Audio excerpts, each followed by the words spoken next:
Good day everyone! Today we will present our case study titled The Philippine Rice Market, a case study on prices, policy, and consumer welfare from 2023 to 2025. Our group will explain the changes in rice prices, the policy made by the government, and how this affected consumers and farmers. So, before we start, let me introduce my team. My name is Lee Jericho P. Bopotido, together with Shelo Micah A. Rosales, Kian Adriel S. Gayos, Mark Ivan C. Parilla, and lastly, Christian C. Arroyo. So, these are the members of our group, and each of us will explain different parts of the case study. To start, let me walk you through the background of the case. The Philippine Rice Market, a case study on prices, policy, and consumer welfare from 2023 to 2025. Rice remained the most important staple food in the Philippines, and even small fluctuation in its price directly affect millions of households and small businesses. In September 2023, the government implemented Executive Order Number 39, which placed a price ceiling of 41 pesos per kilo for regular milled rice and 45 pesos per kilo for wheel milled rice. This measure was intended to protect consumers from rapidly increasing rice prices, but was lifted the following month due to its adverse effect on farmers and retailers who were struggling to cope with the cost. Despite the removal of the price ceiling, rice continued to be of critical policy concern. In early 2025, the government declared a food security emergency, releasing buffer stock to stabilize supply and ease upward pressure on retail price. At the same time, overall inflation slowed, with rice inflation posting significant declines compared with the 2023 surge. This development reflected not only improved price condition but also continuing vulnerability of the rice market to both domestic production challenge and international supply shocks. By mid-2025, rice prices stabilized around 41 to 42 per kilo for regular milled rice, according to data from the Philippine Statistics Authority and the Rice Listic Dashboard. This stability was supported by declining global grain prices, which lowered import costs, and by government interventions to ease consumer burdens. Let's move forward. At the structural level, the Rice Tariffication Law of 2019 significantly reshaped the rice sector. By replacing import quotas and tariffs, RTL opened the market to more competition but also posed new challenges for local farmers. To address this, the Rice Competitiveness Enchantment Fund was created to provide support through mechanization, quality seeds, credit programs, and extension services. These, these reforms aim to increase farm productivity, reduce product costs, and prepare Filipino farmers to compete in more liberalization market. Okay, let's proceed to the next slide. The dynamics of rice pricing between 2023 and 2025 highlights the delicate balance between consumer welfare and farmer sustainability, between short-term reliefs and long-term productivity, and between domestic policy and international trade forces.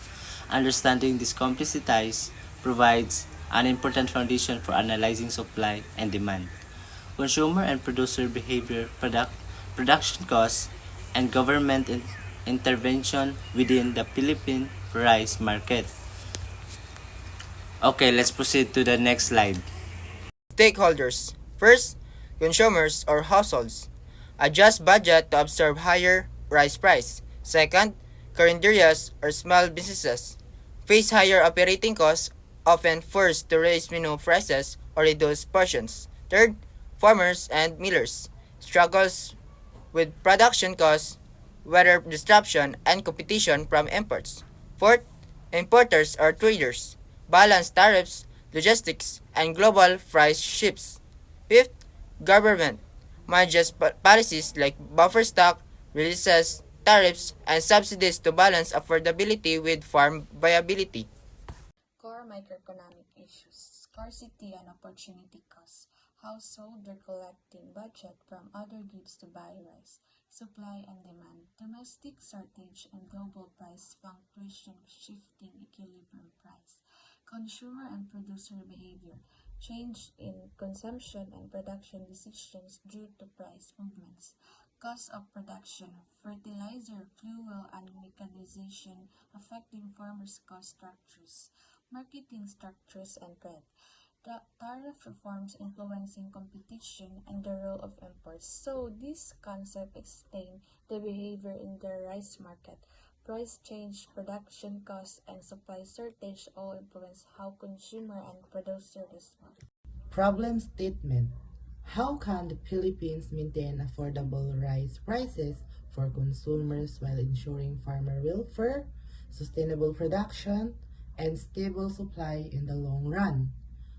So the case asks how the Philippines can keep rice affordable while still protecting farmers and ensuring a stable supply. Let's move on the body of the analysis. So let's move on to the body of analysis. Key issue, goals, and problems. The main problem in the case is how the Philippines can keep rice prices affordable for customers while still protecting farmers who face high costs and strong competition from imports. The goal of governments and the rice sector is to keep prices stable, make farmers more productivity, and make sure the country has enough rice supplies in the long run. So the main issue is balancing price affordability for a primer by farmer protection, and the goal is stable prices, higher productivity, and enough price for the country. Okay, let's proceed to the next slide. Decision criteria before making decision, the following must be considered as a price stability. Rice must stay affordable for households and small businesses. Farmer welfare. Farmers must earn enough to cover their production costs. And supply security. Availability of rice should remain steady even with weather problems or global price changes. And the production costs, fertilizer, fuel, and labor, and the machinery must be manageable for farmers. And the market competition, import should not destroy local farming but should help stabilize supply. And the government budget, funds used for support programs, buffer stocks, and subsidies must be practical. So these criteria guide government actions like considering price levels, farmers' welfare, supply, and production costs, market competition, and budget. Assumptions. The analysis assumes that the following: when rice prices rise, households cut spending on other goods. As domestic supply is low, the Philippines will continue relying on imports. When global grains prices go down, local rice prices also tend to ease. Government actions like buffer stock releases and RCEF programs can influence both supply and production costs. Farmers will produce more if their earnings increase and if production costs become more accessible. So, this assumption help us understand likely outcomes, like how higher prices affect households and how government programs influence production. So now, let's look at the data. Fourth, the data analysis. Important information from the case.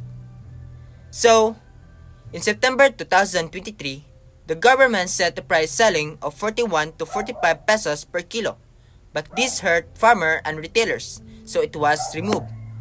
By early 2025, the government declared the food security emergency, releasing buffer stock to help lower prices.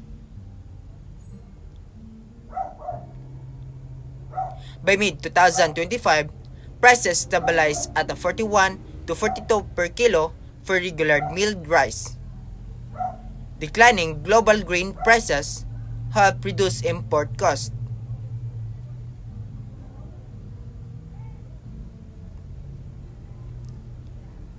RCF programs continued to support farmers with machinery, seeds, credit, and training.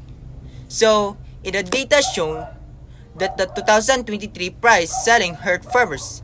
In 2025, buffer stock helped stabilize prices, and by mid-2025, prices settled of 41 to 42 due to lower global grain prices and RCF support. So, next slide for the comparison. Comparison.